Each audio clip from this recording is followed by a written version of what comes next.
Dear students, आज की video में हम JK board class 10th social science के पेपर की आखिरी यानी जेड सीरीज़ को सॉल्व करेंगे।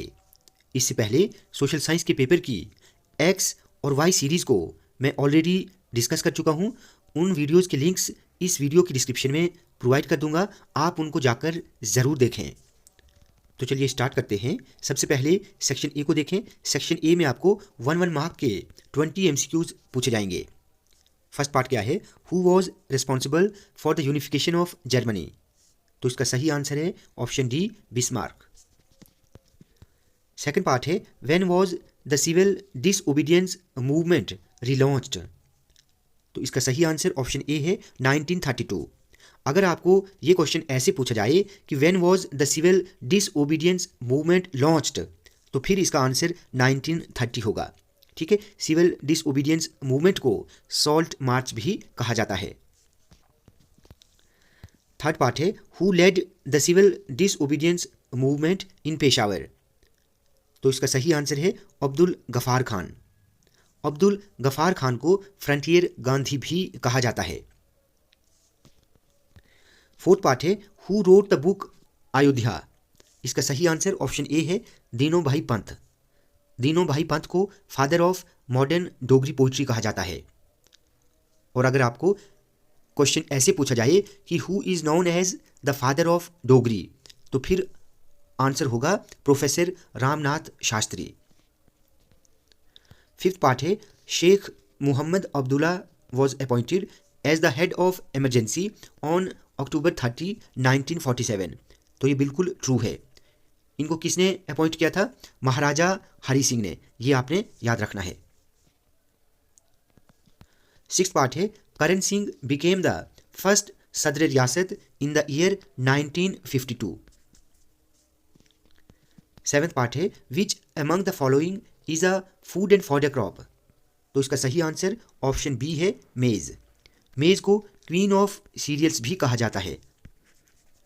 ठीक है, ये भी आपने याद रखना है।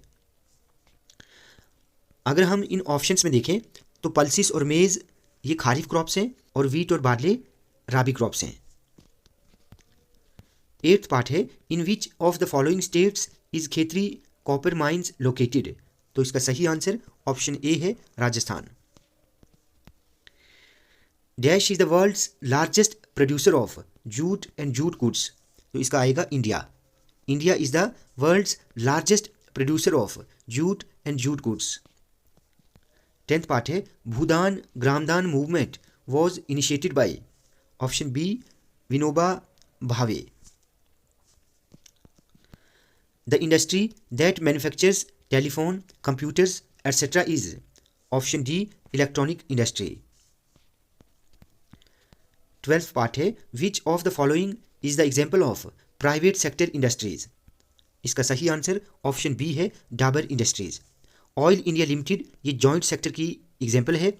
सी और डी पार्ट ये दोनों कोऑपरेटिव सेक्टर की एग्जाम्पल्स हैं। 13th है BSL stands for basic life sport. ठीक है, बेसिक लाइफ स्पोर्ट। 14th है प्रेसिडेंट ऑफ इंडिया। ठीक है, president of India appoint the lieutenant governor of the UT of Ladakh. Strengthening of old buildings is known as मैग्नोफिटिंग। तो ये option यहाँ पर फॉल्स है। ठीक है, 15th का आंसर फॉल्स है। क्यों? Strengthening of old buildings is known as retrofitting. ये बहुत इंपॉर्टेंट है, आप इसको अच्छे से याद रखेंगे। 16th है Mata Vaishno Devi shrine is located at? Reasi district. Option B. ठीक है, Mata Vaishno Devi shrine is located at Trikuta hills. ठीक है, इन रियासी डिस्ट्रिक्ट। 17th है handicraft sector employs nearly 4 to 5 lakh artisans. Option A. 18th है according to the Jammu and Kashmir reorganisation act 2019 the union territory created without legislature is? Option A Ladakh. 19th है which type of government exist in the world? तो इसका सही answer option D, all of the above. अगर यहाँ पर सिर्फ एक word लगाया जाए कि विच type of government mostly exist in the world, तो फिर आएगा ऑप्शन सी, डेमोक्रेसी। ठीक है, लास्ट है, in India democracy was introduced in the year 1950। ठीक है, 1947 में हम इंडिपेंडेंट हुए, लेकिन हमारी कंट्री एक डेमोक्रेटिक कंट्री 1950 में बनी। अब सेक्शन बी में आपको शॉर्ट आंसर क्वेश्चंस पूछे जाएंगे। आप इन क्वेश्चंस को अच्छे से देखें कि आपको किस तरह के क्वेश्चंस एग्जाम में पूछे जा सकते हैं। What is meant by the idea of Satyagraha. Video बनाने का पर्पज़ सिर्फ इतना है कि आपको हर एक एंगल से तैयार कराना है, क्योंकि जिस भी टाइप का क्वेश्चन एग्जाम में आए तो आप उसका आंसर लिख सकते हैं। इससे पहले एक्स और वाई सीरीज की जो क्वेश्चन पेपर हैं उनको डिस्कस कर चुका हूं, उन क्वेश्चंस को भी आप अच्छे से देखें। उन वीडियोस की लिंक्स इस वीडियो की डिस्क्रिप्शन में दे दूंगा, आप उनको भी ज़रूर देखें। What is great depression, explain the impact of great depression on India.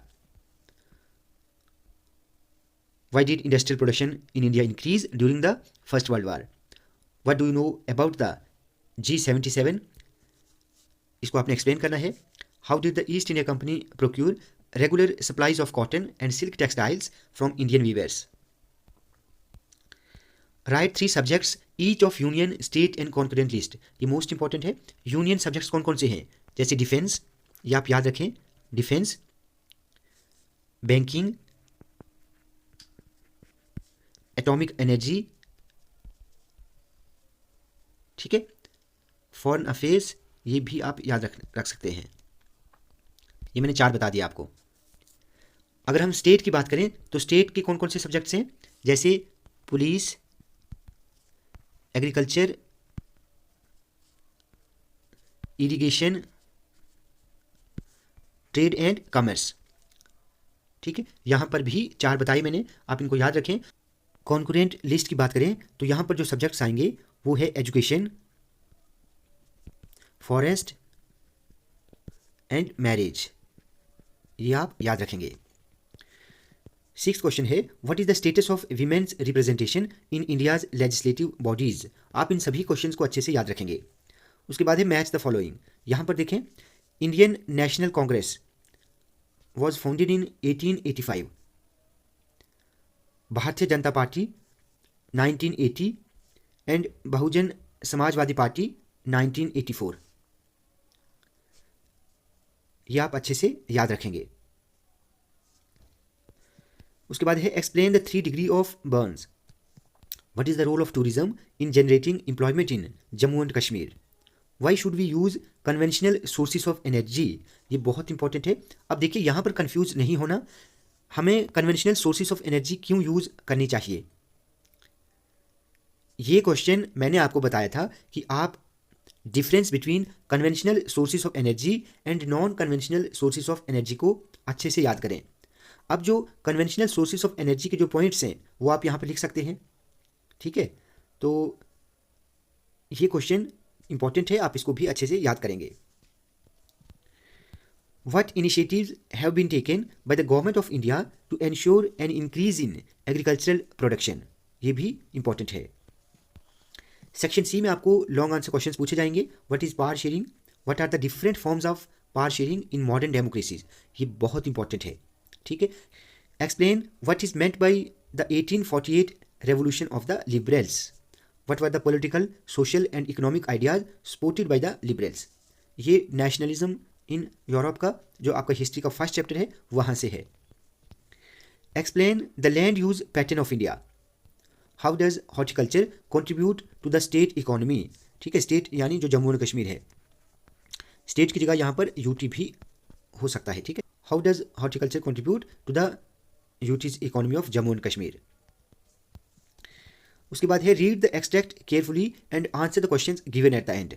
ठीक है, ये क्वेश्चन मैं आपके लिए छोड़ता हूँ, आप इस पैसेज को अच्छे से रीड करें और इसके आखिर पर जो 3 क्वेश्चंस हैं आप उनको लिखने, आप उनके आंसर लिखने की कोशिश करें।